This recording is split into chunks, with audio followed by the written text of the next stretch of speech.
Assalamualaikum warahmatullahi wabarakatuh. Kembali lagi di channel Radio Horor. Untuk kisah kali ini ada sebuah kisah yang ditulis oleh akun Twitternya @desiprayogo1 atau yang sering kita sebut cerita emak. Dan untuk kisah yang akan saya bawakan kali ini yaitu sebuah kisah yang berjudul Petaka Sebuah Konten Horor. Sebelum kita masuk ke ceritanya, tekan dulu tombol like video ini dan jangan lupa tekan juga tombol subscribe channel ini. Dan nyalakan juga lonceng notifikasinya agar tidak ketinggalan cerita-cerita baru dari channel ini. Dan bagi teman-teman yang ingin membaca langsung ceritanya, nanti silakan saja kunjungi linknya yang nanti akan saya sertakan di kolom deskripsi. Dan seperti apa untuk kisah kali ini? Langsung saja kita simak berikut ini.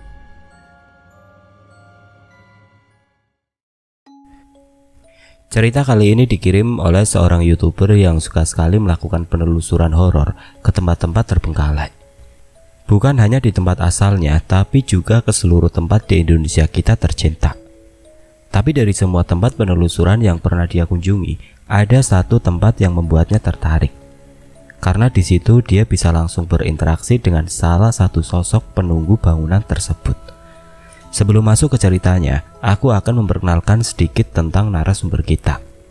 Narasumber kali ini tidak bersedia kita sebutkan nama aslinya dan minta kita samarkan namanya menjadi Mas Kucing. Oke, tenang. Memang absurd banget inisialnya. Tapi ya gimana, dia sendiri yang minta. Ya udah, kita aja perkenalan dengan narasumber kita. Sekarang kita masuk ke ceritanya. Kita perkenalkan dulu sama BMC. Apa sih BMC itu? BMC adalah singkatan dari Bandung Medical Center. Seperti namanya Medical Center, BMC sendiri adalah sebuah rumah sakit yang cukup terkenal di kawasan kota Bandung dan sekitarnya.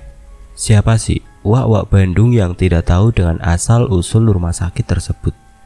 Alamat BMC sendiri terletak di Jalan Haji Wasit nomor 1, Lebak Gede, Bandung.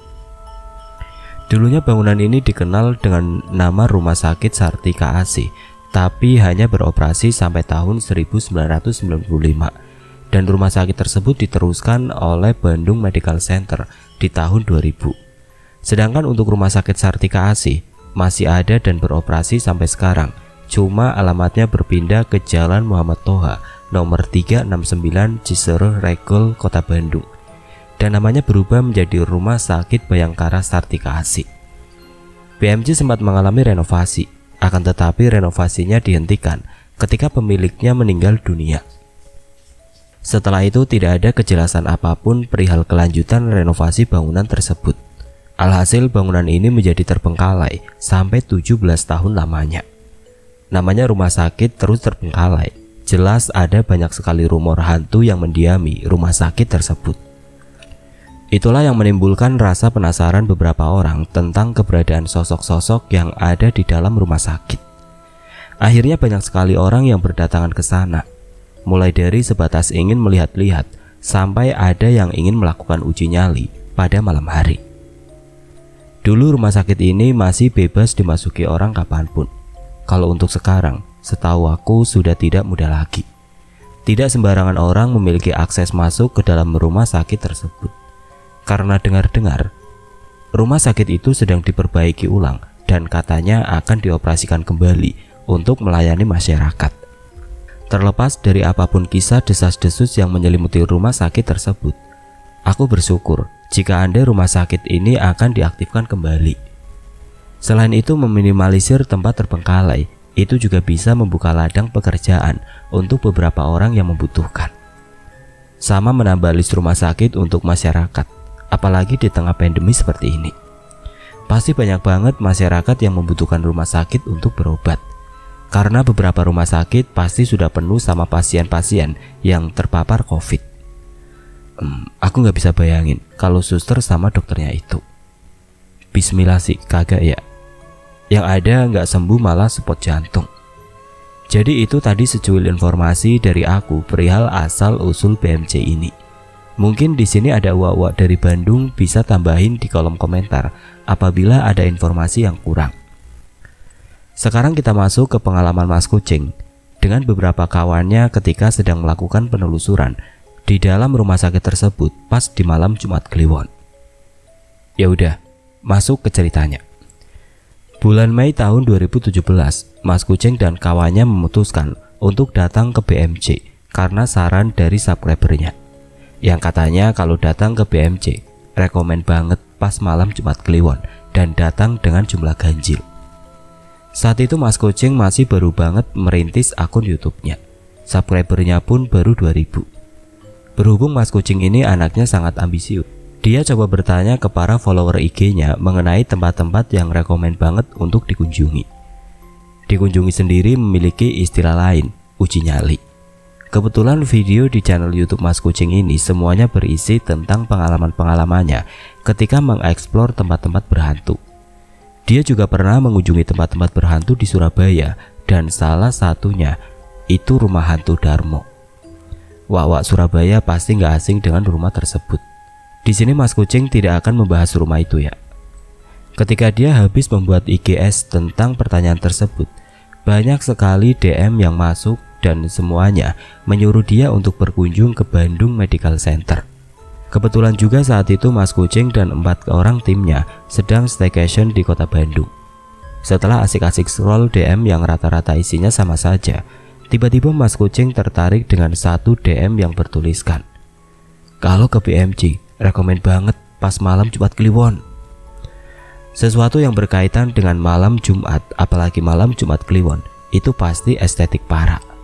Setiap dia datang ke semua tempat berhantu pun, kalau datangnya pas di malam itu, kameranya selalu menangkap wujud sosok dari tidak kasat mata. Matanya tidak bisa menangkap apapun di sana, akan tetapi mata kameranya bisa dengan jelas menangkap sosok-sosok tersebut. Kembali ke cerita. Mas Kucing di situ seperti merasa tertantang dengan nama BMC. Dia mulai mendiskusikan nama tempat tersebut bersama timnya. Berhubung banyak sekali orang yang merekomendasikan tempat tersebut, bisa jadi dengan dia datang dan mengeksplor tempat itu, penontonnya jadi banyak, lalu subscriber dia bertambah. Dia pun akhirnya membuat keputusan untuk menambah jadwal liburannya di Bandung sampai hari Jumat Kliwon tiba.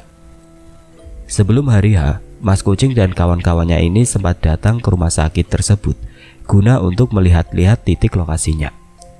Karena dia kan juga perlu memasang lampu untuk penerangan, merancang set-set kameranya, jadi sedikit banyaknya dia juga perlu melihat setiap sudutnya terlebih dahulu. Biar nanti dia tidak kesusahan dan semuanya terancang dengan sempurna. Jadi 5 hari sebelum hari H, kelima orang ini mengunjungi rumah sakit tersebut di pagi hari sekitar jam 9 pagi. Begitu sampai di lokasi, tempatnya sepi dan dia melihat sebuah bangunan tua juga usang dengan pagar besi di depannya. Lalu dia melihat nama bangunan tersebut yang bertuliskan Bandung Medical Center. Tapi saat dia mendekati pagarnya, ternyata digembok dari depan. Terus dia berpikir, berarti bangunan ini ada yang jaga dan kalaupun katanya bebas, pasti mereka ngelompat atau masuk paksa yang dia sendiri nggak tahu caranya gimana. Jatuhnya kan dia pendatang ya di Bandung, jadi dia tidak mau sompral karena takut nanti ada sesuatu yang tidak baik menghantui hidupnya. Akhirnya dia putuskan bertanya kepada beberapa warga sekitar. Sampai dia diberitahu untuk bertemu dengan bapak, maaf, namanya saya sensor. Katanya beliau adalah penjaga tempat tersebut. Rumahnya juga nggak jauh dari situ.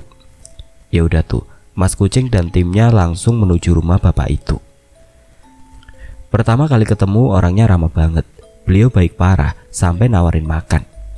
Sebelum semakin merepotkan beliau, akhirnya Mas Kucing langsung memberitahu maksud tujuannya datang ke situ.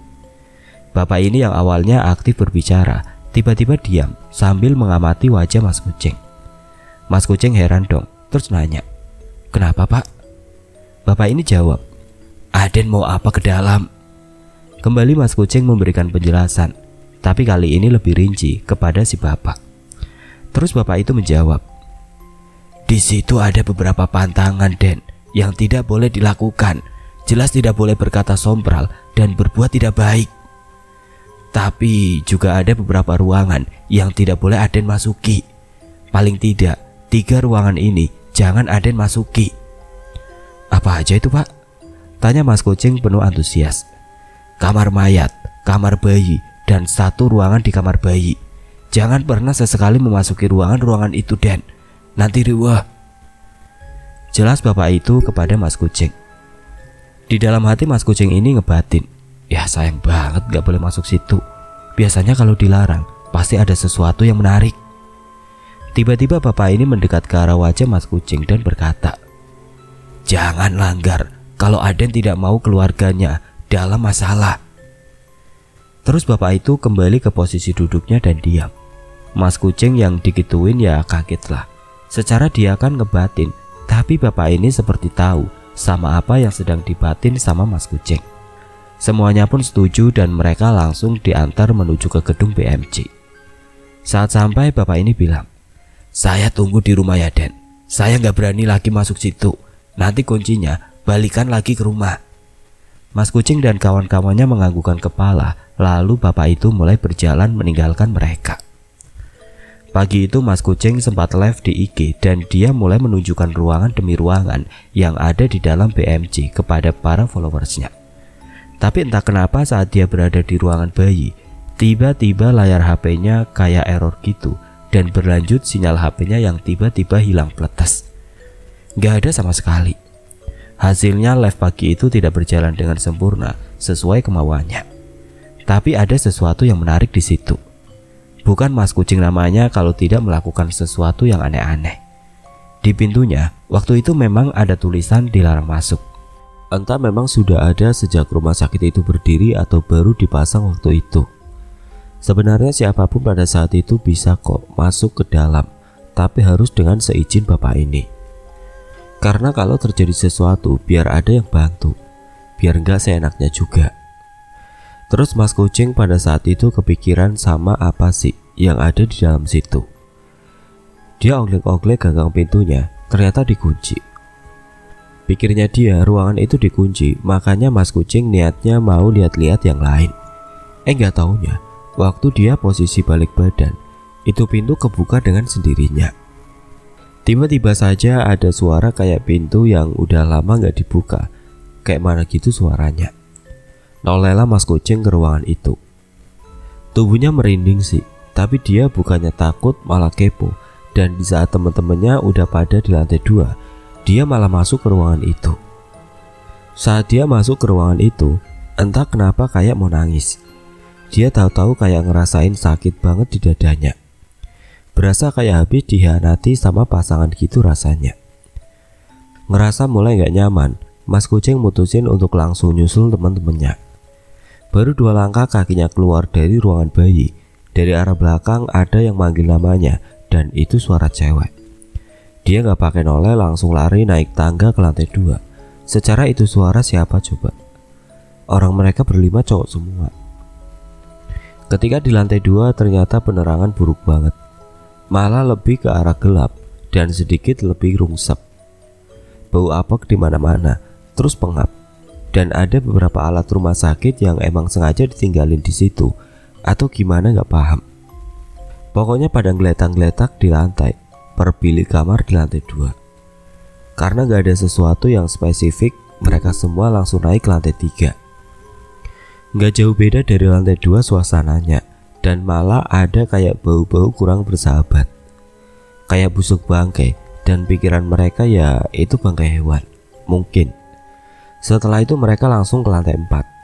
Lantai terakhir di rumah sakit ini. Lantai 4 ini situasinya kembali terang. Dan gak pengap kayak lantai 2 dan 3.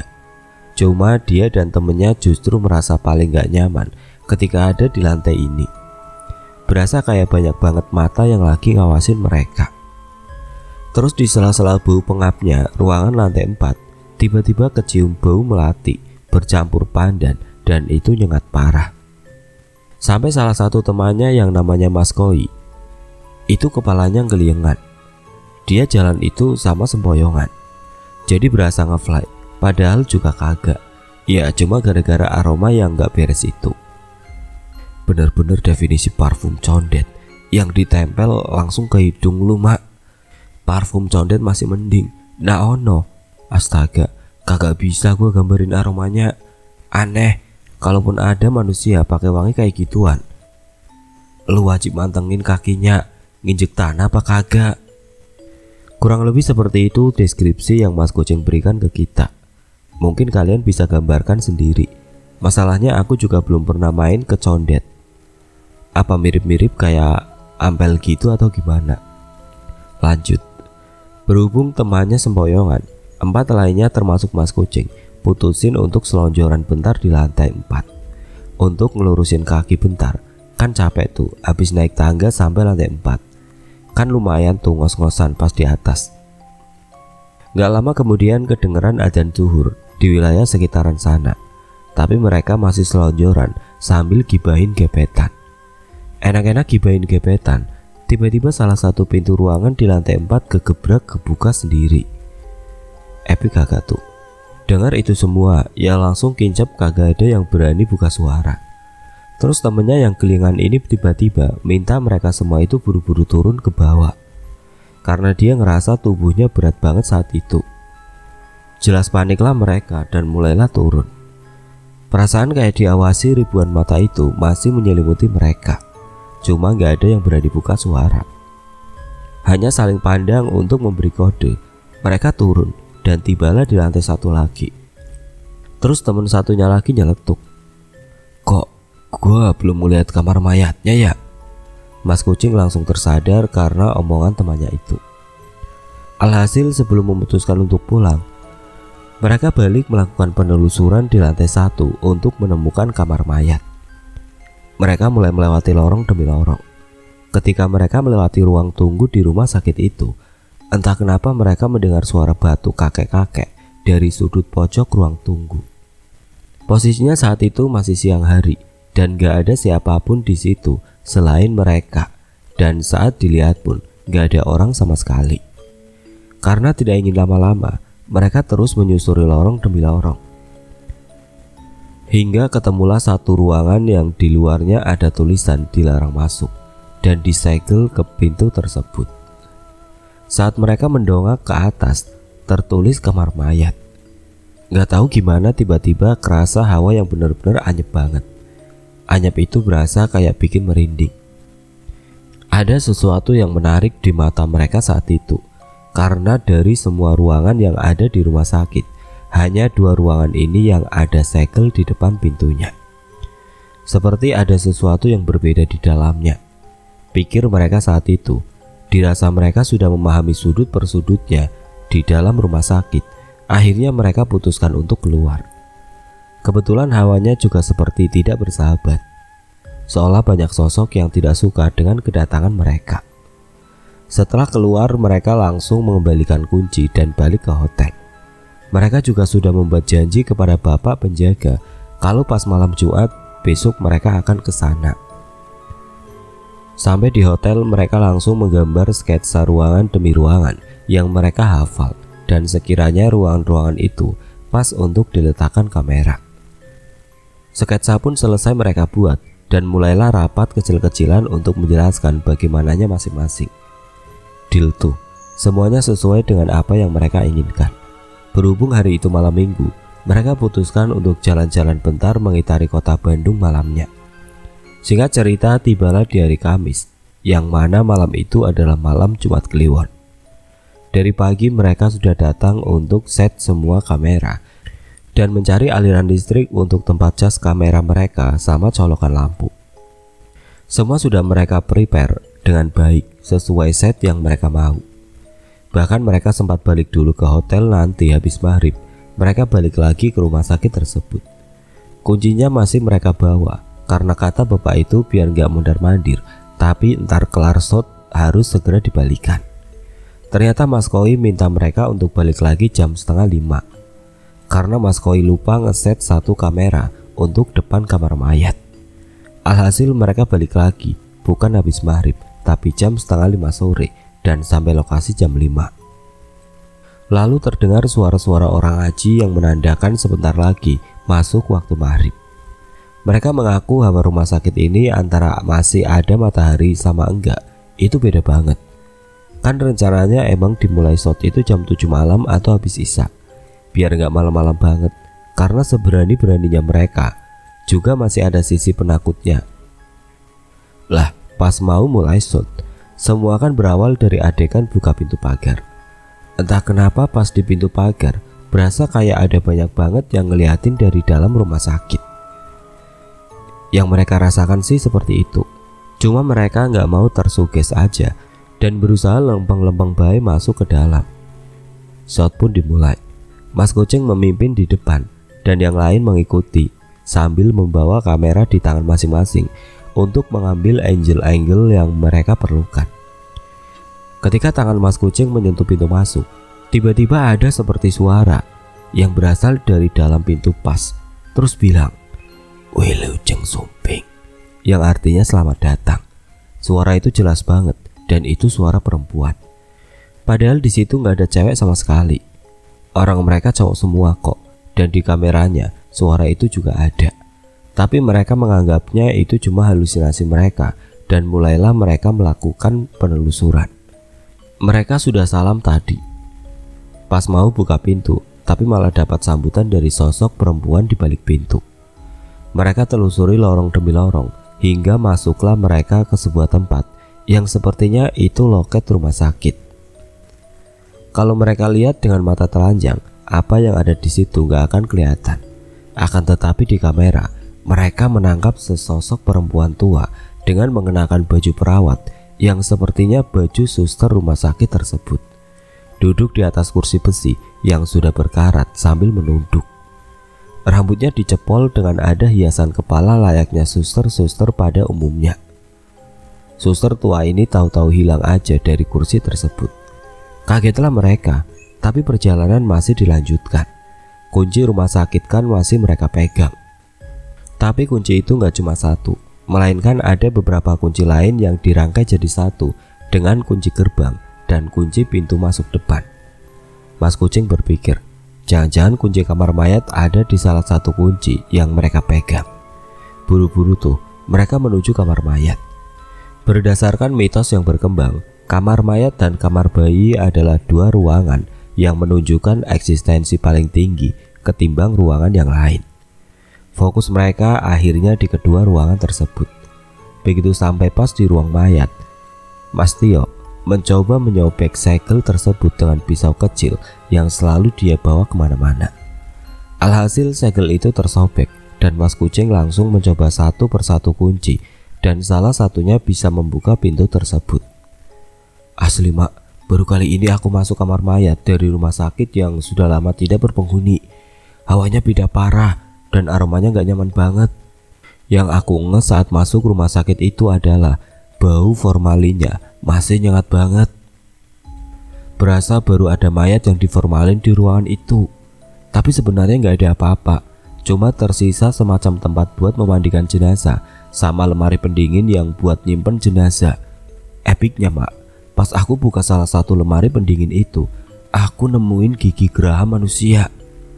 Kalau dilihat dari modelnya sih, kayak milik orang dewasa dan ada beberapa kuku manusia, ada sekitar 7 kuku.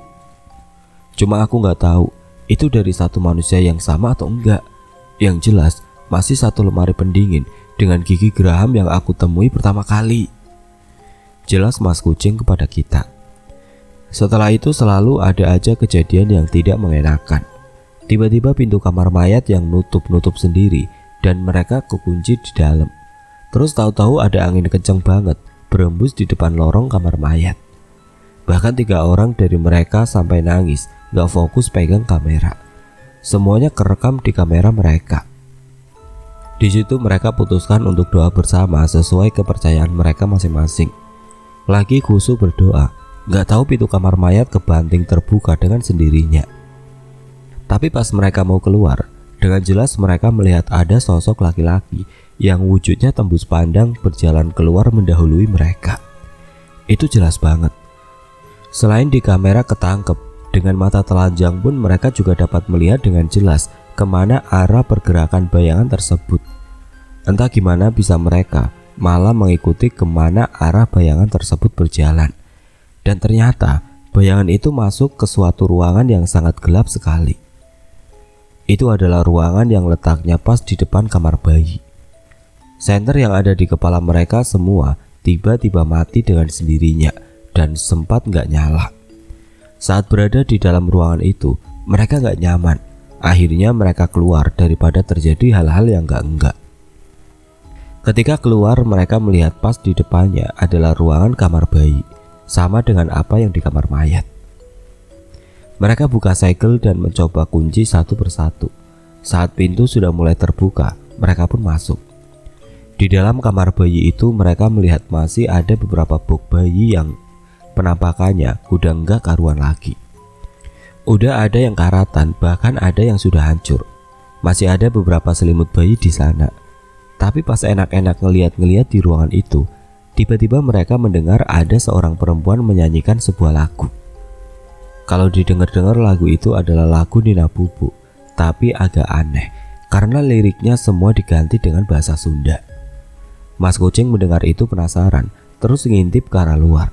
Saat dia mengintip ke arah luar, Mas Kucing melihat di ujung lorong ini ada seorang suster perempuan menggendong bayi di tangannya. Suster ini masih cantik banget rupanya. Posisi suster ini berdiri itu jauh banget dari pojokan lorong. Tapi kenapa suaranya terdengar seakan suster ini ada di dekat mereka? Langsung Mas Kucing itu teringat kalimat yang berkata, "Jika suaranya dekat, maka sosok itu jauh. Tapi jika suaranya jauh, maka sosok itu mendekat ke arahmu." Mas Kucing di situ bengong, masih dengan posisi menatap ke arah sosok itu. Lambat laun perempuan itu bergerak mendekat ke arah Mas Kucing.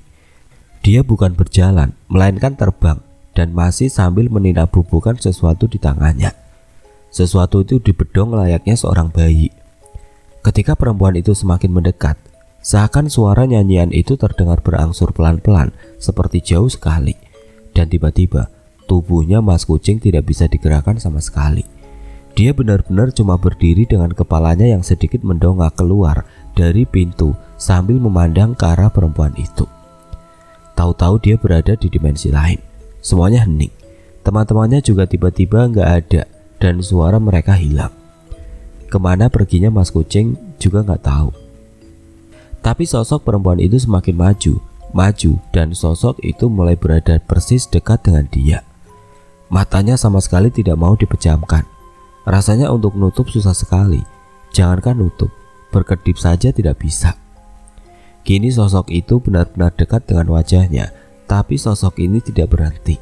Sosok ini terus melayang ke arah yang lain dan sebelum akhirnya menghilang. Setelahnya tubuh Mas Kucing bisa digerakkan dan dia kembali ke dimensinya. Semua teman-temannya ternyata dari tadi berusaha menggerakkan tubuhnya, tapi gak bisa. Kata salah satu temannya bilang, "Lu degel apa gimana dah? Tubuh lu tadi kaku banget, tapi mata lu melotot ngeliatin pojokan sono. Gua lihat ke sono kagak ada apa-apa dah. Lu napa dah, Ceng?" Mas Kucing masih terdiam. Dia tidak pernah menyangka jika dirinya bisa berada di posisi seperti itu. Antara mau nangis, takut, sama gak tahu mau ngomong itu bingung. Wajah sosok itu masih benar-benar terngiang-ngiang di kepalanya. Sosok cantik dengan hidungnya yang mancung, serta bibirnya yang memakai lipstik warna merah, dan bulu matanya panjang lentik. Aroma parfumnya sangat-sangat khas sekali, seperti campuran kenanga dan ada sedikit sentuhan melatinya. Senyumnya yang begitu hangat, memandang pada sesuatu yang dia gendong. Akan tetapi Mas Kucing melihat yang digendong sosok itu bukan bayi manusia, melainkan sebuah tengkorak dan ukurannya seperti tengkorak bayi. Tapi sosok itu sangat menyayangi tengkorak yang dia gendong. Merasa situasinya sudah tidak kondusif, Mas Kucing meminta untuk langsung naik ke lantai 4. Mereka kini mulai menyusuri satu demi satu anak tangga, dan kini mereka semua sudah berada di lantai 4, lantai paling atas dari rumah sakit ini. Di sana ada beberapa bangsal dan sepertinya untuk rawat inap pasien. Bahkan masih ada beberapa ranjang tempat tidur di dalamnya. Ketika kelima orang ini mengintip ke dalam, mereka dibuat terkejut dengan penampakan ranjang kasur pasien bergerak-gerak sendiri. Padahal tidak ada siapapun di dalam. Begitu mereka fokus dengan ranjang-ranjang itu, tahu-tahu muncul banyak sekali penampakan pocong di atas setiap kasur yang ada di bangsal lantai 4. Semua pocong itu tidur dengan posisi kepala miring melihat mereka berlima. Sontak mereka teriak dan memutuskan untuk keluar dari rumah sakit itu. Pas waktu mereka mau berjalan menuruni anak tangga, mereka melihat di sisi pojok lantai 4 ada sosok tanpa kepala berjalan mendekati mereka. Sosok itu masih meneteskan darah dari lehernya dan itu sosok tubuh laki-laki. Mereka semua berlari untuk menuruni anak tangga. Sudah tidak ada yang fokus dengan kamera masing-masing. Jadi kameranya menangkap ke segala penjuru arah dan di saat momen itu kita tim emak melihat ada sesosok kepala pria dengan mata sebelah kiri yang berlubang tersenyum ke arah kamera. Saat kita tanya itu kamera yang dipegang siapa, kata Mas Kucing itu kamera yang dipegang Mas Dudu. Momen itu tertangkap ketika mereka berlari menuruni anak tangga di lantai 3 mau turun ke lantai 2. Apa itu kepala sosok yang di lantai 4? Entahlah. Apakah itu editan? Aku rasa itu bukan editan karena gerakan kameranya itu real dan bentuknya itu juga mengikuti gerakan kamera. Bagaimana ya jelasinnya? Intinya kalau editan itu kelihatan jelas bedanya. Kejadian selanjutnya juga masih mereka rasakan ketika mau sampai ke pintu utama. Entah gimana pintu itu tiba-tiba tertutup dengan sendirinya. Mereka dorong-dorong juga enggak kebuka. Di tengah-tengah kepanikan itu, tiba-tiba Mas Kucing kembali melihat sesosok perempuan yang dilihatnya waktu di ruang bayi. Sosok itu tidak melihat mereka dan hanya memandang ke arah yang dia gendong, dan yang bisa melihat sosok itu hanya dia. Teman-temannya masih sibuk berusaha membuka dan dia hanya bengong sampai sosok-sosok itu tiba-tiba menembus pintu depan dan secara mengejutkan pintu itu bisa terbuka dengan sendirinya. Semuanya langsung lari ketakutan, tapi Mas Kucing hanya diam melongo. Sampai dia harus ditarik sama teman-temannya baru sadar. Malam itu mereka langsung pergi dari rumah sakit dan kembali ke hotel. Beberapa kamera masih mereka tinggal karena mereka lebih mengutamain keselamatan. Baru besok paginya mereka kembali ke rumah sakit sambil ditemani bapak penjaga untuk mengambil beberapa atribut mereka yang tertinggal. Pas bapak ini ngecek dan masuk ke ruangan bayi, bapak ini langsung marah ke arah mereka. "Lancang kalian!" Mendengar bentakan itu mereka hanya diam karena mereka merasa bersalah telah melanggar apa yang dilarang. Lalu bapak ini bertanya kembali, "Kalian juga membuka kamar mayat?" Dan lagi-lagi diam. Bapak itu langsung mengunci kembali kamar bayi, merekatkan kembali segel yang sudah mereka lepas dan langsung menuju kamar mayat. Begitupun dengan ruang bayi, bapak itu langsung buru-buru mengunci kamar mayat dan merapikan kembali segelnya. Habis gitu bapak ini mengajak mereka berbicara. "Ayo ikut saya." Mereka berdua meninggalkan rumah sakit setelah semua barang sudah mereka ambil. Lalu bapak ini berkata, "Saya tidak paham kenapa kalian senekat ini. Kalian itu sudah mengusik mereka. Bahaya Den, nyawa ancamannya." Terlihat raut wajah cemas dari bapak itu kepada mereka. "Saya tidak bertanggung jawab jika sesuatu terjadi di antara kalian ya." Jelas bapak itu dengan nada yang sedikit meninggi. Mereka semua hanya mengangguk dan berpamitan untuk meninggalkan area PMC. Pada saat perjalanan menuju hotel, Mas Koi ini melihat rekaman di salah satu kameranya. Tepatnya kamera yang diletakkan di lorong dekat ruang bayi. Mas Koi yang memperhatikan rekaman demi rekaman tiba-tiba terkejut ketika rekaman itu menunjukkan pukul 2 dini hari.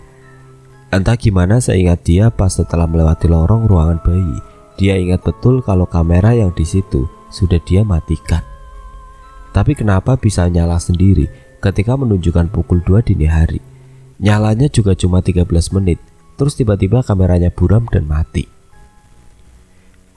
Dia ambil pun semua kamera di sana udah mode off. Di 13 menit itu, kameranya merekam sebuah penampakan yang cukup aneh. Ada banyak sekali anak kecil di lorong itu dan semuanya tersenyum menghadap kamera. Anak kecilnya itu kayak muncul satu-satu saat kamera on di jam 2 dini hari itu. Dan tahu-tahu jadi banyak banget. Pas hampir ke menit 13, mereka semua senyum dan kamera pun kembali mode off, tapi rekaman itu ke save. Aneh sih, tapi ya itulah yang terjadi. Wallahu alam juga, ya kan? Terlepas itu editan atau enggak, tapi kalau kita lihat itu serem banget deh sumpah. Karena anak-anaknya ini kayak pakai baju anak-anak tempo dulu itu loh. Kayak dress-dress yang ada rendahnya gitu. Terus yang cowok pun sama, sambil megang mainan mobil-mobilan dari kayu. Terus juga ada yang pegang semacam mainan tempo dulu, kayak suling yang ditarik sisinya baru bunyi. Itu loh, yang terbuat dari bambu, dan dulu harganya 1.000 kalau nggak salah, atau 500 rupiah, lupa aku. Aku TK pernah punya mainan itu. Sama ada yang pegang mainan kayak burung yang didorong sayapnya ngepak, terus dorongannya dari bambu. Sama ada kayak kerincingannya. Kalian tahu nggak sih mainan kayak gitu? Sumpah sih, itu jadul parah. Kalaupun diedit, kok telaten banget gitu loh. Sayangnya videonya sudah di WM sama Mas Kucing. Coba kalau polosan, udah tak sertakan. Karena dulu sudah pernah diupload, tapi berhubung ada tragedi yang menimpa calon tunangannya, akhirnya video itu dia hapus permanen dari YouTube-nya. Dia juga sudah nggak nyimpen video aslinya. Bahkan semua kamera yang dipakai untuk merekam BMC tiba-tiba rusak dan nggak bisa nyala. Sekarang kita masuk ke alasan kenapa video tersebut terpaksa dia take down dari YouTube-nya. Malam setelah dia beresin semua kameranya, dia dan teman-temannya masih stay di Bandung. Bahkan mereka up video juga posisi masih di salah satu cafe dekat hotel yang mereka singgahi. Baru hari Sabtunya mereka balik ke Jakarta. Sesampainya di Jakarta mulai tuh dia merasakan banyak sekali gangguan. Mulai dari suara cewek nangis dari atas plafon kamarnya, terus ada banyak sekali suara bayi menangis, dan epicnya barang-barang di rumahnya suka berpindah tempat. Faktanya, rumah Mas Kucing ini hanyalah rumah kontrakan 1 lantai. Otomatis atasnya itu hanya plafon dan di atasnya lagi langsung genteng. Orang kalau mau masuk situ harus ngerayap, nggak bisa berdiri tegak, terus jalan. Lah, terus itu suara langkah kaki siapa? Kedua, suara tangisan bayi. Di rumah kontrakannya itu nggak ada yang punya bayi. Oh, itu kontrakan cowok, bukan cewek, apalagi rumah tangga. Dia ngontrak bertiga di rumah itu, bareng Mas Tio dan Mas Dudu. Sedangkan Mas Koi sama Mas Penyok udah pulang ke rumah masing-masing, karena mereka udah pada nikah. Sebenarnya rumah asli Mas Kucing juga nggak jauh dari rumah kontrakan itu. Tapi kan dia ngonten dan butuh space yang agak lebar, dan rumahnya agak kecil. Otomatis dia harus kontrak. Dan di situ ada 10 rumah kontrakan yang nempatin juga cowok-cowok semua, dan rata-rata mahasiswa rantauan. Cuma kadang ada yang bawa ceweknya ke situ. Di satu rumah kontrakan itu ada 2 kamar, dan Mas Kucing itu tidur sendiri. Mas Tio tidur sama Mas Dudu. Mas Kucing biasanya bawa tunangannya ke situ dan tidur bareng sama dia. Suatu hari pacar Mas Kucing tidur di situ karena Mas Kucing minta ditemani. Dianya agak mulai parno sama gangguan yang mulai datang silih berganti. Sedangkan dia pantau videonya yang seputar BMC itu ramai banget penontonnya. Tapi hal tidak menyenangkan mulai menimpa ceweknya. Dia awalnya nggak tahu kalau ceweknya ini, katakanlah anaknya sensitif, bisa merasakan kehadiran sosok lain di rumah kontrakannya. Baru malam pertama tiba-tiba ceweknya ini demam. Terus dia diajak periksa ke rumah sakit, tapi hasilnya normal-normal saja. Dokter berpikir mungkin ceweknya kecapean, akhirnya diresepkan beberapa vitamin dan antibiotik, sama disuruh istirahat cukup. Semakin lama demamnya ini nambah sampai 3 hari. Mas Kucing panik, apalagi sebentar lagi mereka mau tunangan. Ditambah orang tua ceweknya ini stay di Bengkulu. Ceweknya ini di Jakarta, merantau sendiri untuk kuliah. Dibawalah ceweknya itu ke rumah sakit, dan di sana ceweknya ini langsung masuk kamar inap untuk opnam. Ada yang aneh sama ceweknya ini. Kalau pagi sampai sore tubuhnya nggak apa-apa, tapi kalau sudah masuk waktu habis isya, tiba-tiba demamnya tinggi banget sampai menggigil. Terus kelakuannya aneh. Tiba-tiba bangun dari kasur dan tertawa-tawa sendiri sambil menimang-nimang bantal di tangannya. Mas Kucing udah yakin pasti ada sesuatu yang gak bener sama ceweknya. Akhirnya malam itu juga dia telepon pamannya yang paham dunia mistis-mistisan, karena dia percaya saat itu ceweknya sedang kesurupan.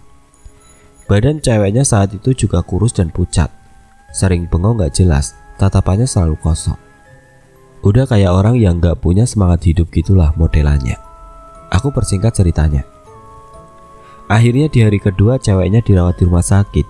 Malamnya paman Mas Kucing datang dan posisi ceweknya masih aja kayak gitu. Dia sampai nangis ngelihat calon tunangannya aneh begitu. Terus pamannya ini tanya ke dia, "Dari mana aja Tong sampai ngebawa-bawa sosok begini? Dia tahu cewek lu kopokan, masih aja lu bawa keluyuran kemana-mana. Sosok itu minta ahli tubuh cewek lu. Sukma cewek lu ada no di pohon belakang lu, nangis ngeliatin ke arah lu. Yang ada di dalam tubuh itu bukan sukma cewek lu, tapi sosok suster yang lagi gendong tengkorak." Mendengar apa yang terlontar dari mulut pamannya membuat Mas Kucing gak percaya. Seakan dia seperti flashback dengan apa yang pernah dia lihat sewaktu sedang investigasi di BMC. Langsung dia ceritakan semua yang terjadi sebenarnya kepada pamannya itu. Pamannya cuma bisa geleng-geleng. Padahal pamannya pernah berpesan, "Kalau mau ke tempat kayak gitu jangan sombral dan jangan ngundang." Sepertinya saat itu dia secara tidak sengaja mengundang sosok-sosok mereka dan mulai ikut bersama Mas Kucing. Kemungkinan Mas Kucing ketempelan sosok suster tersebut. Percaya nggak percaya, itulah yang terjadi. Akhirnya malam itu juga mereka melakukan semacam ritual untuk mengembalikan sukma ceweknya agar kembali ke badannya dan mengusir sosok itu. Malam itu di rumah sakit entah kenapa suasananya berbeda dari malam pertama. Mas Kucing merasa hatinya sakit banget. Seolah dia seperti akan kehilangan pacarnya untuk selama-lamanya. Tapi dia berharap semua hanya perasaannya saja. Ritual itu terus berlangsung sampai hampir 2 jam lamanya. Kata paman Mas Kucing, sosok ini benar-benar sangat kuat. Susah sekali untuk dilepaskan. Katanya sosok itu suka sama Mas Kucing. Di situ Mas Kucing seperti pasrah, apalagi saat tubuh ceweknya itu meronta-ronta kesakitan. Meskipun ritualnya seheboh itu, nampak sekitarnya tenang-tenang saja, kayak nggak dengar apa-apa dan nggak ada yang keluar dari kamar masing-masing. Singkatnya ritual itu selesai. Sukma ceweknya kembali ke tubuhnya, tapi kali itu ceweknya masih dalam kondisi pingsan di kasurnya. Dia mulai merapikan tempat tidurnya. Setelah itu menghubungi orang tua pacarnya di Bengkulu. Kan ceweknya ini Katolik, jadi sambil visi mereka kayak ada semacam doa bersama dari keluarga ceweknya. HP-nya dia tempelin ke telinga ceweknya yang terdengar suara orang tua ceweknya membacakan ayat-ayat dari Alkitab. Saat lagi khusyuk berdoa, Mas Kucing ini kan muslim, jadi dia cuma dengerin sambil mengamati sekitar. Pamannya juga sudah pulang dan di situ hanya dia sama ceweknya. Waktu matanya melihat ke arah selang infus ceweknya, dia melihat kalau bukan cairan infusnya yang turun, melainkan darah ceweknya ini naik ke atas selang, bahkan hampir ke atas. Buru-buru dia lihat ke ceweknya dan di situ dia melihat ceweknya udah benar-benar pucat banget. Dia pegang badannya, tahu-tahu udah dingin. Padahal tadi saat dia selimuti tubuhnya normal dan sempat buka matanya. Nggak pakai lama dia taruh HP-nya di samping telinga ceweknya. Dia keluar untuk memanggil suster karena dia pencet-pencet tombol nggak ada yang respon. Pas dia keluar kamar, dia melihat ada suster perempuan yang dilihatnya saat di BMC tengah memandanginya sambil menggendong bayi di tangannya. Suster itu tersenyum ke arahnya. Merasa udah jengkel, dia mengumpat ke arah suster itu. "Anjing lo!" dan terus berlari ke ruangan suster. Setibanya di sana, ternyata nggak ada suster sama sekali malam itu. Dia lihat sudah hampir jam setengah 11 malam. Dia turun ke lantai 1 dan disitulah dia baru mendapat suster. Langsung dia ajak suster jaga itu ke kamar inap pacarnya untuk memeriksa kondisi ceweknya. Dan terlihat raut wajah kaget bercampur panik dari suster itu. Suster itu mengambil HP dari sakunya dan seperti menelpon rekannya. Tidak lama datang 3 perawat laki-laki membawa alat pacu jantung dan gak lama kemudian ada dokter yang jaga malam. Mas Kucing di situ cuma plonga-plongo karena gak paham situasinya. Dia melihat setiap pergerakan orang-orang itu menyentuh tubuh pacarnya dan tidak lama kemudian dokter mulai menancapkan alat pacu jantung ke arah dada ceweknya. Hingga beberapa lama kemudian dokter itu menghampiri dirinya dan berkata, "Mohon maaf mas, kami sudah terlambat. Silahkan ke ruang resepsionis untuk mengurus biaya pemulasaran jenazah. Saya mewakili rumah sakit memohon maaf sebesar-besarnya. Harusnya kami mendapat laporan ini dari awal sebelum kondisi pasien kritis. Mas kucing yang mendengar itu, tubuhnya langsung lemes sampai dia delesor jatuh ke lantai. Dia melihat wajah ceweknya mulai ditutupi kain putih dan bed ceweknya mulai didorong keluar untuk dibawa ke ruang jenazah. Ya, pacar Mas kucing meninggal dunia di malam itu juga. Kalau menurut observasi dokter, katanya pacar Mas kucing mengalami serangan jantung dan tekanan darahnya naik. Naiknya pun tidak normal, ditambah penanganan yang terlambat. Dia cuma masih bengong di depan kamar bekas inap ceweknya sambil memandang layar HP. Dia masih melihat kedua orang tua ceweknya husu membacakan doa untuk putrinya. Dengan sekuat tenaga, Mas kucing bilang, "Vania sudah meninggal dengan tenang, Mah. Pah." Orang tua Vania langsung berhenti membaca dan menatap ke arah layar HP. Kembali Mas kucing mengulangi perkataannya. Barulah kedua orang tua Vania menangis sejadi-jadinya. Mas kucing menjelaskan sesuai hasil observasi sementara dari dokter. Merasa gak percaya dengan apa yang dialaminya hari itu, dia langsung menghubungi teman-temannya dan keluarganya untuk memberitahu kabar kematian Vania. Semuanya juga tidak percaya, seakan semuanya mendadak. Mas kucing gak paham apa ini ada hubungannya dengan dirinya yang datang ke BMC atau enggak. Wallahu a'lam. Besok paginya jenazah Vania langsung diterbangkan ke Bengkulu dan dimakamkan di sana. Mas kucing, teman-temannya dan keluarganya, dia boyong semua untuk ke Bengkulu. Selepas kepergian Vania pun, dia masih suka bengong dan lebih memilih sendiri. Pertunangan yang sudah mereka rencanakan juga berantakan.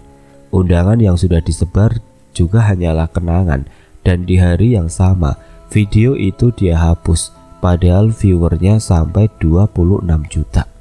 Semenjak itu dia memilih sudah tidak aktif lagi dari dunia YouTube dan dia banting setir dengan membangun sebuah tongkrongan kopi di Jakarta. Sampai detik ini, dia kalau ingat kejadian itu suka nyesek-nyesek sendiri. Tapi dia sempat datang untuk terakhir kalinya ke BMC demi melakukan ritual. Tujuannya mengembalikan sosok itu kembali ke habitatnya. Yang memandu ritual itu juga orang pintar yang rumahnya di sekitar BMC. Alhamdulillahnya setelah itu dia sudah lebih legowo. Meskipun kadang masih berat, tapi dia harus ikhlas dan terus berjalan maju. Cuma sekarang dia masih sendiri. Baginya susah sekali menggantikan sosok Vania dari hatinya. Secara mereka udah pacaran hampir 5 tahun waktu itu dan hampir menggelar acara tunangan. Itulah guys, sebuah pengalaman seorang YouTuber horor yang kini sudah tidak lagi eksis di YouTube. Katanya, channelnya sekarang sudah dibeli dan dikelola sama teman kuliahnya. Sedangkan keempat temannya kayak masih aktif di dunia YouTube, tapi di channel yang berbeda. Tapi temannya tetap sama. Tapi sekarang lebih ke podcast doang. Udah kapok penelusuran dan terakhir ya di BMC itu. Terima kasih udah berbagi pengalamannya sama kita. Semoga kamu sehat selalu dan semakin sukses usahanya. Amin. Pelajaran sih, karena dimanapun pasti ada penunggunya. Kadang penunggunya itu ada yang baik, usil, bahkan ada juga yang membahayakan. Makanya, stay safe untuk semua teman-teman dimanapun berada. Dimana bumi dipijak, di situ langit dijunjung.